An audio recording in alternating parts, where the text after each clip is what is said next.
Good morning friends, स्वागत है आप सबका हमारे इस यूट्यूब चैनल पर। तो देखते हैं 8 जनवरी की करंट वाली चाय। ध्यान से देखिएगा, बहुत ही इंपॉर्टेंट है ना।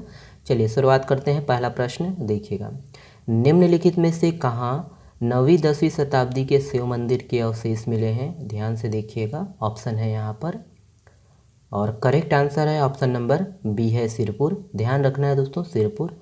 याद रखिएगा कि महासमुंद अंतर्गत सिरपुर में एक अन्य शिव मंदिर के अवशेष मिले हैं जो सोमवंशी काल के हैं। ध्यान रखना है। और मंदिर जो है 9वीं से 10वीं शताब्दी के आसपास की है। याद रखिएगा कि इसमें टूटी हुई नंदी की प्रतिमा, शिव मंदिर की मूर्तियाँ, दीवार, चंदी का जो है चबूतरा, मूर्ति कला के साथ दरवाज़ा, चौखट और मूर्तियों के टूटे हुए हिस्से साइट पर पाए गए हैं। ध्यान रखिएगा। देखिएगा कि इसके अलावा एक ही परिसर में एक टीला भी मिला है जिसे ASI द्वारा संरक्षित किया गया है। और इससे पूर्व भी सिरपुर में शिव मंदिर, बौद्ध विहार व विष्णु मंदिर मिल चुके हैं। ध्यान देना है। और वर्तमान में जो है सिरपुर में संग्रहालय भी बना हुआ है जहां प्राचीन मूर्तियों का अवलोकन भी किया जा सकता है। ध्यान देना है कि सिरपुर जो है महानदी के किनारे बसा हुआ है और यहाँ कई प्राचीन मंदिर है जिसमें लक्ष्मण मंदिर प्रमुख है जिसे देखने दूर दूर से पर्यटक यहाँ पहुँचते हैं। और इसके अलावा सुरंग टीला भी आकर्षण का केंद्र रहता है। बौद्ध विहार, जैन विहार भी यहाँ दर्शनीय है। ठीक है, ध्यान रखिएगा दोस्तों, सिरपुर अपने आप में विशेष है। यहाँ तीनों धर्मों, हिंदू धर्म, बौद्ध धर्म, जैन धर्म, तीनों धर्मों के साक्ष्य मिलते हैं। ठीक है, ध्यान दीजिएगा। चलिए अगला देखिए ये वाला प्रश्न। देखिए, राजकीय पशु वन भैंसों को बचाने कौन से राज्य की वन विभाग की टीम सहयोग करेगी? यहाँ पर ऑप्शन है, देख लीजिएगा। और करेक्ट आंसर है ऑप्शन नंबर डी है महाराष्ट्र। ध्यान दीजिएगा, महाराष्ट्र।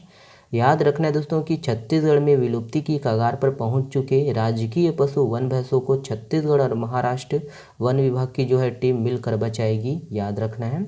और इसके लिए संयुक्त कार्य योजना बनाई जा रही है और इसके तहत दोनों ही राज्यों के वन विभाग की टीम सीमांत इलाकों में चारागाह, जलाशय और विचरण के लिए सुरक्षित कॉरिडोर बनाया जाएगा। ध्यान दीजिएगा कि छत्तीसगढ़ राज्य निर्माण के समय वन भैंसों की जो संख्या है 80 थी और पिछले 22 वर्षों में यह घटकर 9 ही रह गई है। ओके, चलिए नेक्स्ट देखिएगा। ये वाला प्रश्न काफ़ी इम्पोर्टेंट है, ध्यान दीजिएगा। देखिए, इसका जो आंसर है मालूम होना चाहिए आपको। देखिएगा, हाल ही में चर्चित कोपरा जलाशय छत्तीसगढ़ के किस जिले में स्थित है? तो ऑप्शन है यहाँ पर देखिएगा। करेक्ट आंसर है ऑप्शन नंबर सी है बिलासपुर। ध्यान दीजिएगा, बिलासपुर। याद रखिएगा दोस्तों कि कोपरा जलाशय जो है छत्तीसगढ़ के बिलासपुर जिले में स्थित है और इस जलाशय में प्रवासी व स्थानीय को मिलाकर 2,500 से 3,000 पक्षी उड़ान भरते हैं। ध्यान दीजिएगा कि प्रवासी पक्षियों में हेडेड गूस ऐसा पक्षी है जो मंगोलिया से हिमालय पार करते हुए 29,000 फीट की ऊंचाई से उड़ान भरकर यहाँ पहुँचते हैं। ध्यान दीजिएगा दोस्तों कि इसे जो है पर्यटन केंद्र की पहल से, है ना, पर्यटन केंद्र बनाने की पहल की जा रही है। और सिंचाई विभाग ने कोपरा जलाशय का निर्माण महानदी बेसिन में साल 1993 में किया था। ध्यान दीजिएगा। और यह जलाशय बत्तख प्रजाति और स्टार्क प्रजाति के पक्षियों के लिए अनुकूल माना जाता है। ओके, ध्यान दीजिए, बिलासपुर से हो तो जाइएगा कभी एग्ज़ाम के बाद। ओके, चलिए अगला देखिएगा। देखिए, किस जिले के जिला प्रशासन की वेबसाइट को केंद्र सरकार के इलेक्ट्रॉनिक और सूचना प्रौद्योगिकी मंत्रालय ने नेशनल प्लेटिनियम अवार्ड के लिए चुना है? ऑप्शन है यहाँ पर देखिएगा। करेक्ट आंसर है ऑप्शन नंबर डी है, इनमें से कोई नहीं।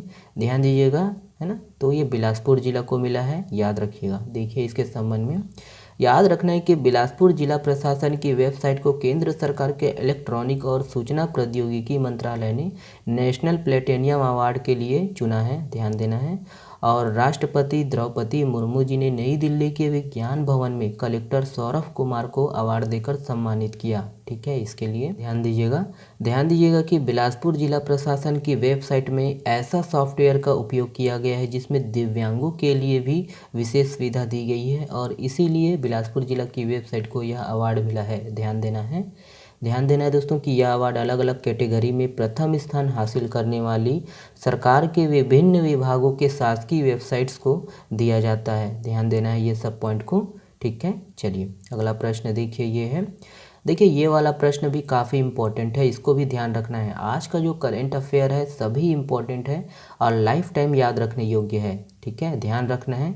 देखिएगा, हाल ही में चर्चित परसगढ़ी औद्योगिक क्षेत्र छत्तीसगढ़ के किस जिले में स्थित है? ऑप्शन है यहाँ पर, और करेक्ट आंसर है ऑप्शन नंबर बी है एमसीबी। याद रखना है मनेन्द्रगढ़, चिरमिरी, भरतपुर, ठीक है, पहले कोरिया में था, अलग होने के बाद ये एमसीबी में आएगा। ओके, चलिए देखिएगा कि एमसीबी जिले में मनेन्द्रगढ़ शहर के निकट परसगढ़ी औद्योगिक क्षेत्र बनाया जाएगा और 13 हेक्टेयर में फैला हुआ यह औद्योगिक क्षेत्र, इसका जो भूमि पूजन है मुख्यमंत्री स्वर्गीय अजीत जोगी ने वर्ष 2001 में किया था, ध्यान देना है।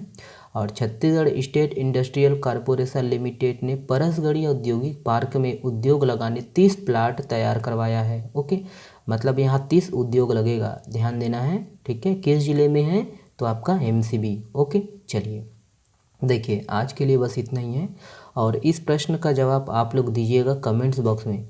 देखिए, छत्तीसगढ़ के किस जिले में 7 घोड़ों पर सवार सूर्यदेव की 12वीं शताब्दी की प्रतिमा मिली है? तो देखिए ऑप्शन है यहाँ पर, ऑप्शन को देखिएगा और इसका जवाब कमेंट्स में करिएगा। ओके, चलिए आप हमसे जुड़ सकते हो टेलीग्राम चैनल से और इसका जो PDF है फ्री में डाउनलोड कर सकते हो और इंस्टा से भी जुड़ सकते हो, फेसबुक से भी आप जुड़ सकते हो। दोस्तों वीडियो पसंद आता है तो प्लीज़ वीडियो को लाइक ज़रूर करिएगा और चैनल में नए हो तो चैनल को सब्सक्राइब जरूर कर लीजिएगा और अपने दोस्तों तक अधिक से अधिक शेयर करिएगा ताकि वो वीडियो ना देख सके तो कोई दिक्कत नहीं है, कोई बात नहीं है, वो PDF से ही पढ़े। ओके, चलिए आपका बहुत बहुत धन्यवाद, शुक्रिया शुक्रिया।